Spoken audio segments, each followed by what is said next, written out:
어제까지 요한계시록 8장의 이야기 말씀을 나누면서 지금 우리가 함께 보고 있는 내용들 중에 7 나팔 심판에 대하여서 우리가 함께 말씀을 나누는데요. 어제까지는 이 4번째 나팔 심판에 대해서 나눴고요. 오늘 이 9장 본문에서는 5째 나팔 심판과 6번째 나팔 심판에 대해서 말씀을 하고 있는 것을 우리가 함께 나누게 됩니다. 먼저 우리 어제까지 살펴본 4가지 나팔 심판과 오늘 이제 앞으로 살펴볼 이 5번째, 6번째 이 두 심판의 차이점을 우리가 하나 주목해 볼 필요가 있는데요. 이 첫째 나팔부터 4번째 나팔 심판까지는 이 인간에 대한 간접적인 심판의 성격을 띠고 있습니다. 그러나 5번째와 6번째의 심판은 인간, 이 사람에 대하여 직접적인 심판의 성격을 띠고 있다는 것을 우리가 좀 발견할 수가 있습니다. 첫째 나팔 심판에 대해서는 땅의 3분의 1, 수목의 3분의 1이 불타게 되는 어떤 심판을 얘기하고 계시죠. 둘째 나팔 심판은 바다의 3분의 1이 피로 변하고 바다 생물 3분의 1이 죽게 되고 그로 인해서 또 바다의 배 3분의 1이 파괴되는, 깨지는 어떤 그러한 심판들을 말씀하고 계십니다. 셋째 나팔 심판은 강과 물의 3분의 1이 쓴물이 되어서 그 쓴물로 인하여 사람들이 죽게 된다, 이러한 심판을 말씀하고 계시고, 넷째 나팔 심판도 해와 달과 별의 3분의 1이 그 빛을 잃고 어두움으로 변하게 된다라고 하여서 이 자연에 대한 하나님의 심판으로 인하여 인간이 받게 되는 간접적인 심판을 예고하고 계시는 것을 볼 수가 있습니다.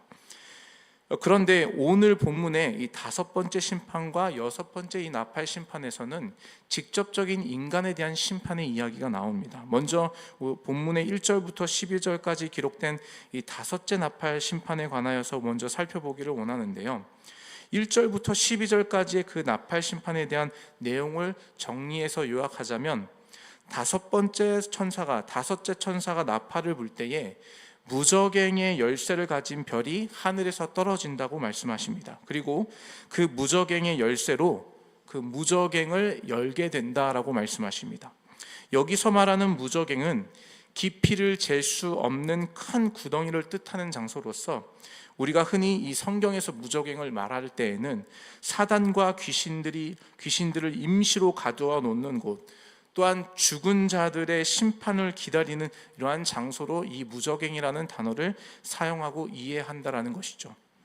어찌됐든 간에 이 무저갱의 열쇠를 가진 한 별이 내려와서 무저갱을 열고, 그 무저갱에 열린 무저갱에서 황충, 메뚜기과의 곤충이죠, 황충이 나와서 하나님의 인을 받지 아니한 사람들만 해하기 시작한다고 말씀하십니다.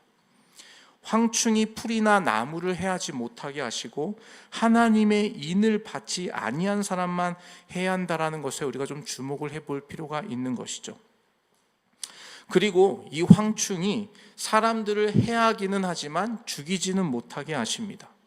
그리고 그 해하는 기간, 괴롭히는 기간을 딱 5달 동안만 괴롭게 하게 하신다라고 말씀하고 계십니다. 그 고통이 얼마나 심한지, 그 고통을 당한 자들이 죽고 싶지만 죽기를 구하여도 죽지 못하고 모든 고통을 다 받아야 된다, 이러한 심판의 내용을 말씀하고 계시는 것이죠. 그리고 그 이후에 나오는 이 내용들은 이 황충들의 왕이라고 불리는 무저갱의 사자라 불리는 이 아바돈, 히브리 말로는 아바돈, 헬라 말로는 아볼루온이라는 이 황충들, 이 무저갱의 사자라 불리는 자가 있다, 이러한 말씀들이 바로 1절부터 12절까지의 예언의 말씀을 요약하면 이렇게 정리할 수 있다라는 것입니다. 5째 나팔 심판은 무저갱에서 나온 이 황충이 나와서 하나님의 인을 받지 아니한 사람들을 5달 동안 해하는, 괴롭게 하는 심판을 말하는 것이지요.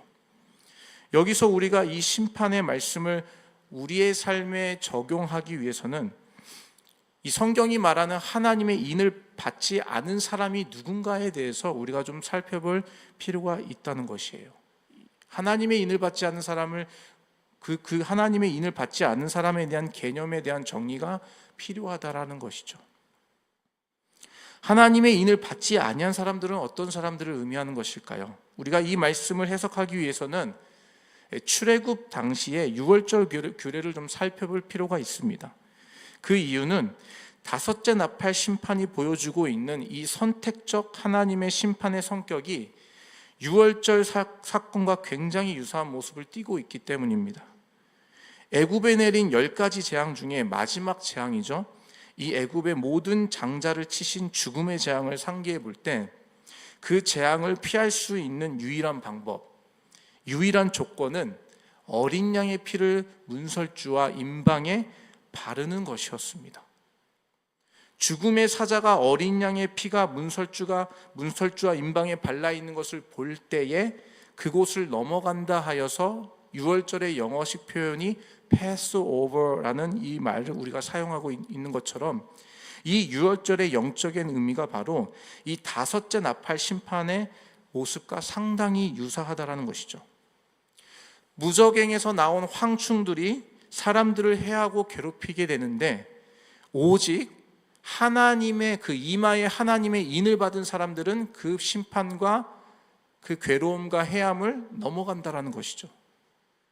이마에 하나님의 인이 없는 자들만 이 황충이 그들을 심판하고 괴롭힌다라는 그 의미를 갖고 있다라는 것을 볼 때에 이 모습은, 이 심판의 성격은 유월절에 죽음의 사자가 그 집안의 문설주의 임방에 어린 양의 피가 있는 것을 표시로 그것을 넘어가는 그 모습과 굉장히 유사한 성격을 띠고 있다는 것이에요.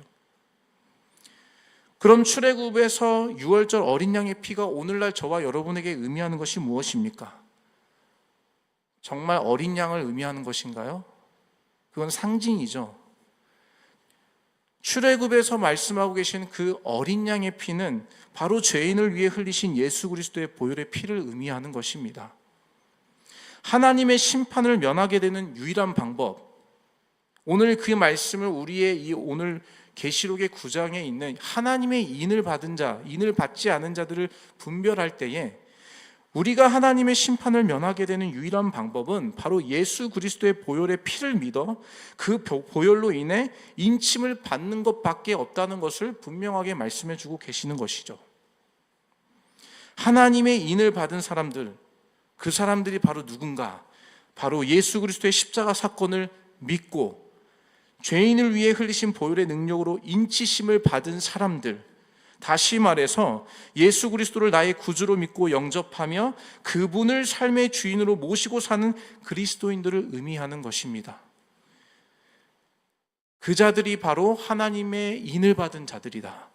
그러면 인을 받지 아니한 사람들은 어떤 사람들입니까? 예수를 그리스도로 믿지 아니하는 자들, 그분을 삶의 주인으로 인정하지 않고 자신이 삶의 주인이 된 사람들을 쉽게 말해서 하나님의 인을 받지 아니한 사람들이라고 말씀하는 것과 같다라는 것이에요. 그러면 이 5번째 나팔 심판이 우리에게 주는 메시지, 이 하나님의 인을 받지 아니한 자들, 즉 예수 그리스도를 구주로 믿지 아니하고 영접하지 아니한 자들, 이 자들을, 그들을 하나님께서 심판하신다라는 것이에요. 그런데 여러분, 그 심판의 모습과 성격이 어떻습니까? 오늘 본문에 나온 얘기들을 통해서 보시면 그 심판이 가볍나요? 죽이지는 않으니까 어느 정도 괜찮은가 보다, 이렇게 생각할 수 있겠지만 오늘 본문의 말씀을 보시면 사람들이 죽기를 구하여도 죽을 수 없다라는 표현이 있어요. 오늘 6절이죠. 죽고 싶어도 죽지 못한다고 합니다. 어떤 의미입니까, 여러분? 그 고통과 괴로움이 죽는 것보다 더 심하여서 죽기를 구한다라는 것이에요, 사람들이. 그런데 안타깝게도 죽고 싶어도 죽을 수 없는 것이에요. 굉장히 심한 고통과 괴로움이 있는 심판이라는 것을 우리가 알 수 있는 것이죠. 이 심판의 말씀은 당시 예수를 믿고 따르는 그리스도인들, 당시 그리스도인들에게 그들의 상황 안에서 이 말씀은 엄청나게 큰 위로가 되는 말씀이라는 것을 우리가 좀 주목해 볼 필요가 있습니다. 당시 그리스도인들의 삶은 큰 도전 가운데 살아가고 있었습니다. 예수님을 믿는다는 것은 예수님 외에 다른 신을 인정하지 않는다라는 의미를 갖고 있는 것인데, 당시 로마 황제를 신으로 숭배하며 살아가는 그러한 환경 속에서 예수님을 믿는다는 것은 로마 황제 숭배를 거부함으로 받게 되는 모든 핍박과 환난과 차별과 고통을 모두 감내한다라는 의미를 갖고 있는 것이죠. 다섯째 나팔 심판과 반대로 실제 이 말씀을 받고 있는 그리스도인들의 삶은 로마 황제 숭배를 하지 않음으로 인해서 그들의 삶에 이 모든 괴로움과 고난과 고통을 모두 당하고 있는 상황 가운데 이 말씀을 받고 있었다라는 것이에요.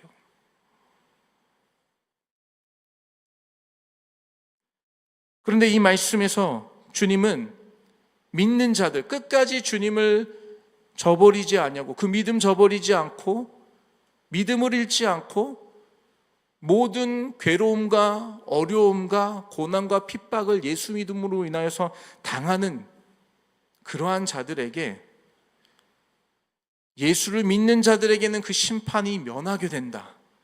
그러나 믿지 않는 자들은 반드시 그 심판을 받게 될 것이다 라고 이 말씀을 주고 계시는 것이죠. 그러니 이 말씀을 받고 있는 이 당시 그리스도인들의 이 마음은 이 말씀을 받을 때 얼마나 큰 위로가 되는 말씀이겠습니까, 여러분? 마치 한 번도 살아보지 못한 인생을 길을 가고 있는 사람에게 지금 내가 가고 있는 것이 맞는 길인지 옳은 길인지 갈등하고 있는 가운데 이 주님의 말씀은, 맞아, 네가 가고 있는 그 길이 맞는 길이야, 네가 가고 있는 그 길이 주님께서 지지하시는 길이야, 주님이 함께 하시는 길이야 라는 그러한 격려의 말씀, 위로의 말씀을 주시는 것과 같은 의미의 말씀을 이들이 지금 받고 있는 것이에요. 예수 그리스도를 믿는 것이 참된 인생의 승리자의 삶이야. 로마 황제를 숭배하는 것이 지금 그들이 승리하는 것처럼 보이고 그들이 잘 되는 것처럼 보이고 잘 사는 것처럼 보이지만, 참된 인생의 승리는 그들의 삶이 아니라 여전히 예수를 그리스도로 믿고 의지함으로 세상과 타협하지 않고 다른 신을 섬기지 아니하며 고난과 어려움과 핍박 속에서도 주님을 의지함으로 살아가는 너희들이 참된 인생의 승리자야. 주님이 너희들의 심판에서 면하게 하시고 오히려 주님을 믿지 않은 저들이 심판을 받게 될 것이야 라고 주시는 말씀에 위로를 받게 된다는 것이에요. 여러분, 저와 여러분도 예수를 믿고 살아가는 이 땅의 삶에서 이 믿음으로 인하여서 갈등을 겪을 때가 있지 않으십니까, 여러분? 예수 믿는다고 그때부터, 예수를 처음 믿었던 그때부터 지금까지 우리의 삶이 마냥 행복한 삶만 있었던 것은 아니라고 생각합니다. 성경은 우리에게 분명하게 말씀하고 계십니다. 예수를 믿음으로 인하여서 세상으로부터 우리가 핍박을 당할 것이라고 분명히 우리에게 말씀해 주십니다. 우리가 정말 온전히 예수를 믿고 있다면, 그 예수를 나의 구세주와 주님으로 믿고 내 모든 삶의 가치관이 예수님 중심의 삶을 살고 있다면, 여러분, 저와 여러분은 세상으로부터 핍박을 당할 수밖에 없는 인생을 살고 있다는 것이에요. 예수 믿음으로 인하여서 때로는 차별을 당할 때가 있고요, 예수 믿음으로 인하여서 내가 원하는 것을 포기해야 될 때가 있고요, 예수 믿음으로 정직하게 삶으로 인해서 더 많은 것을 가질 수 있지만 덜 가지게 되는 이러한 삶의 모습이 우리 안에 있다는 것이에요. 때로는 그것이 우리 안에 갈등을 불러일으킵니다. 정말 이렇게 사는 게 맞는가? 지금 다른 사람들은 다 저렇게 살고 있는데 나 혼자 너무 유난을 떨고 있는 건 아닌가? 이런 갈등이 우리 안에 있잖아요.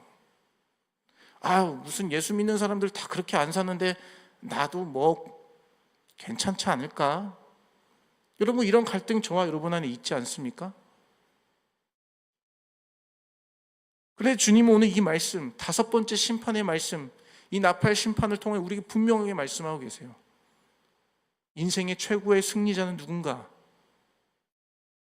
예수를 정말 믿고 신실하게 따르는 자, 세상과 타협하지 않고 이 땅에 살아가지만 비록 예수를 믿음으로 인하여서 고난과 환난을 당하지만 그럼에도 불구하고 끝까지 그 믿음 지키는 자가 결국에는 승리자라는 것, 심판을 면하게 된다라는 것, 하나님의 인치심을 이마에 받게 된다라는 것, 그로 인하여서 죽음의 사자가 유월절에 그 모든 죽음을 넘어간 것처럼 예수 그리스도의 보혈을 믿고 의지하는 자들에게는 그 인생의 승리를 주신다라고 우리에게 분명하게 말씀해 주고 계시는 것입니다.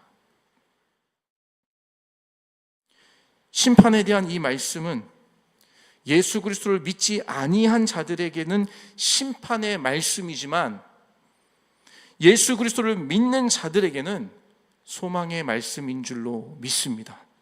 이 말씀을 통해 소망을 가지시는 저와 여러분 되시기를 주님의 이름으로 축원합니다. 다섯째 나팔 심판은 괴로움과 해를 당하면서 끝납니다.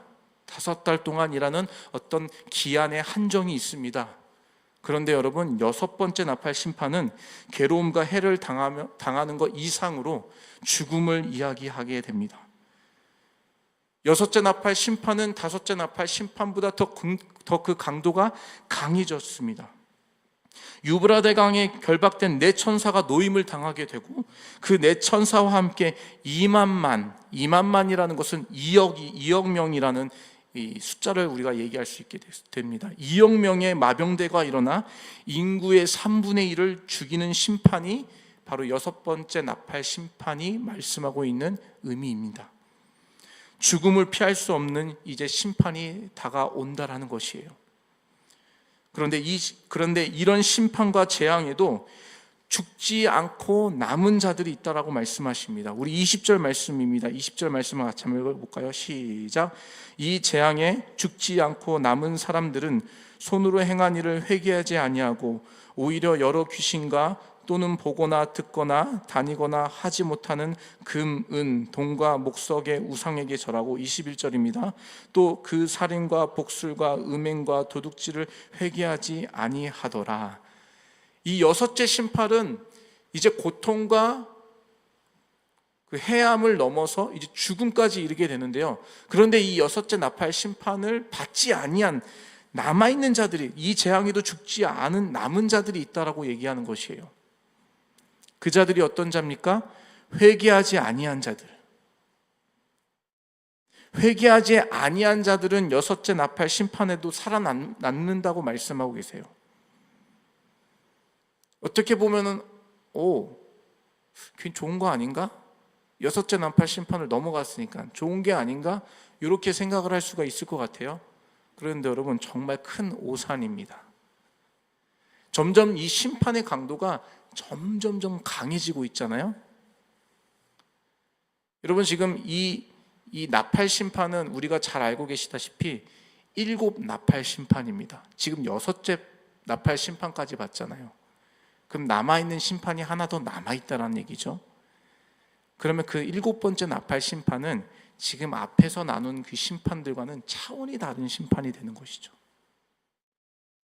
회개하지 않은 자들을 남겨두셨다는 것은 이들에게 회개할 기회를 주셨다라는 하나님의 인자하심을 우리가 볼 수 있는 것이죠.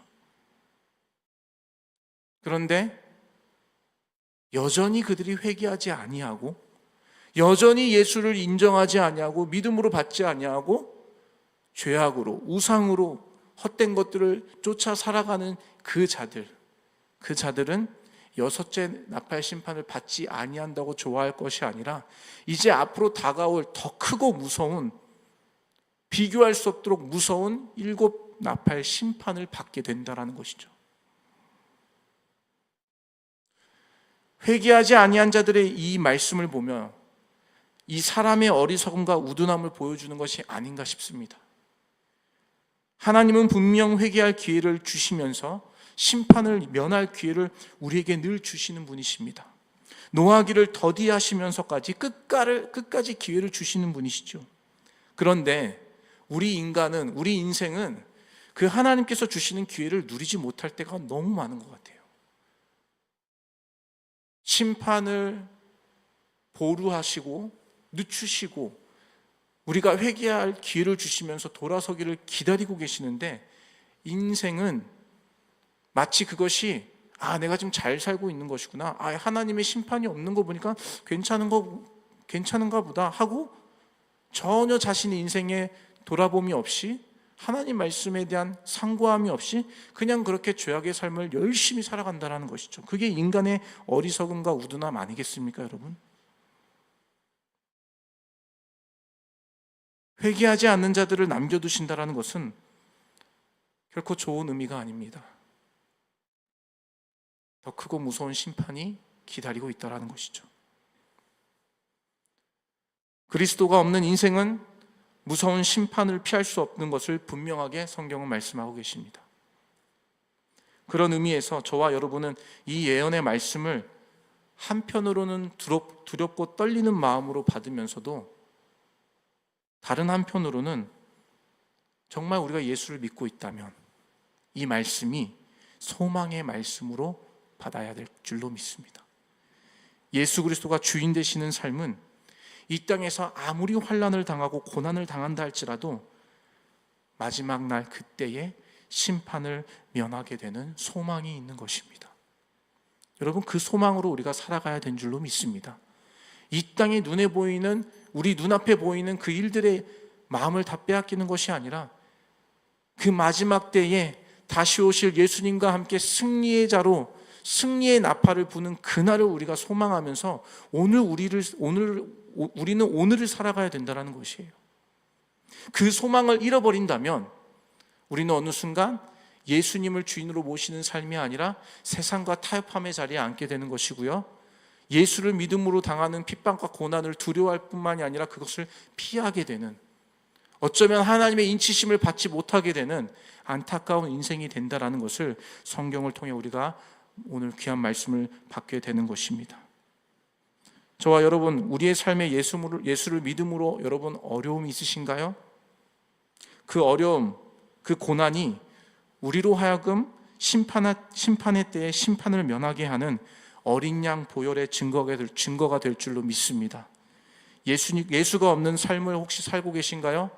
우리의 몸은 교회에 나와 예배를 드리고 있지만 내 삶의 현장에서는 예수가 계시지 않으신다면, 혹은 예수님보다 더 다른 것을 사랑하는 것이 있다고 한다면, 그렇다면 지금이 다시 한번 예수님께로 돌아갈 기회라는 것을 기억하시면서 세상의 다른 것, 내 마음에 예수님 외에 다른 것이 주인 되는 것이 있다면 다 내려놓으십시오.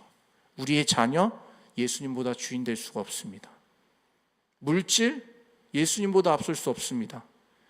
내 인생과 내 건강, 예수님보다 앞설 수 없습니다. 예수님이 우리의 삶의 온전한 주인이십니다. 그분만이 우리의 삶의 목적이십니다. 그것을 의지하고 나아가는 인생에게 우리 주님께서 우리 각 성도들에게, 그것을 믿음으로 살아가고 고백하는 자들에게, 그 이마에게 하나님의 인을 주시고 그 인을 받은 자들에게 승리를 주신다라는 이 말씀을 소망으로 받으실 때에 오늘 우리가 믿음으로 승리할 줄로 믿습니다. 그렇게 승리하시는 저와 여러분의 삶이 되시기를 예수님의 이름으로 축원합니다.